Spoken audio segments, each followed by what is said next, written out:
വാർത്തകളിലെ താരമായിരുന്നു അരിക്കൊമ്പൻ.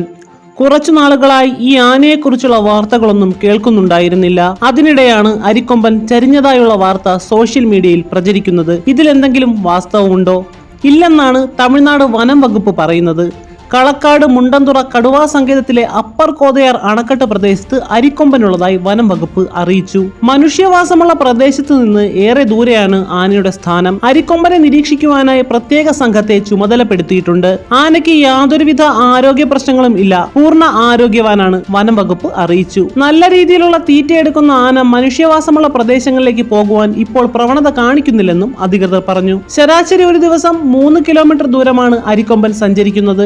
ആനയുടെ 6 ദിവസത്തെ റൂട്ട് മാപ്പും വനവകുപ്പ് പുറത്തുവിട്ടിട്ടുണ്ട്. കൂടാതെ ജനുവരി 28-ന് മുതുകുഴി വയൽ ഭാഗത്ത് ടൈഗർ റിസർവ് ഡെപ്യൂട്ടി ഡയറക്ടറും കേന്ദ്ര സുരക്ഷാ സംഘവും ആനയെ നേരിട്ട് കണ്ടിരുന്നുവെന്നും അവകാശപ്പെട്ടു. നേരത്തെയും അരിക്കൊമ്പൻ ചരിഞ്ഞതായും രോഗം മൂലം ആന മെലിഞ്ഞതായും വ്യാപക പ്രചരണം ഉണ്ടായിരുന്നു. അരിക്കൊമ്പന്റെ ആരോഗ്യ വിവരം പുറത്തുവിടാത്തതിനെ തുടർന്ന് തമിഴ്നാട് വനം വകുപ്പിനെതിരെ രൂക്ഷ വിമർശനവും ഉയർന്നിരുന്നു. പിന്നാലെ അരിക്കൊമ്പന്റെ വീഡിയോ തമിഴ്നാട് പുറത്തുവിട്ടിരുന്നു. കുട്ടിക്കൊമ്പൻ എന്നായിരുന്നു 35 വയസ്സുള്ള അരിക്കൊമ്പന്റെ ആദ്യ പേര്.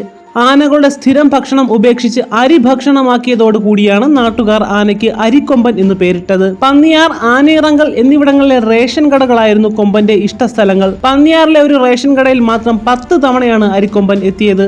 അരിക്കൊമ്പൻ 7 പേരെ കൊന്നിട്ടുണ്ടെന്നും 75-ലേറെ കെട്ടിടങ്ങൾ തകർത്തതായുമാണ് വനം വകുപ്പിന്റെ കണക്കിൽ പറയുന്നത്.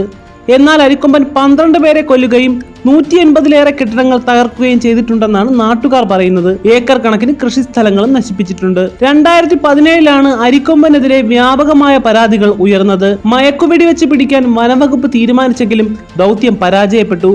2018-ൽ കാട്ടാനയെ പിടികൂടാൻ വീണ്ടും ഉത്തരവ് വന്നെങ്കിലും നടന്നില്ല. പിന്നീട് ആക്രമണങ്ങൾ വ്യാപിച്ചതോടെയാണ് വീണ്ടും ദൗത്യം ആരംഭിച്ചത്. ഹൈക്കോടതി നിർദ്ദേശപ്രകാരം അരിക്കൊമ്പന് റേഡിയോ കോളർ ധരിപ്പിച്ച് പെരിയാർ വന്യജീവി സങ്കേതത്തിലെ ഉൾവനങ്ങളിലേക്ക് വിട്ടിട്ടുണ്ട്.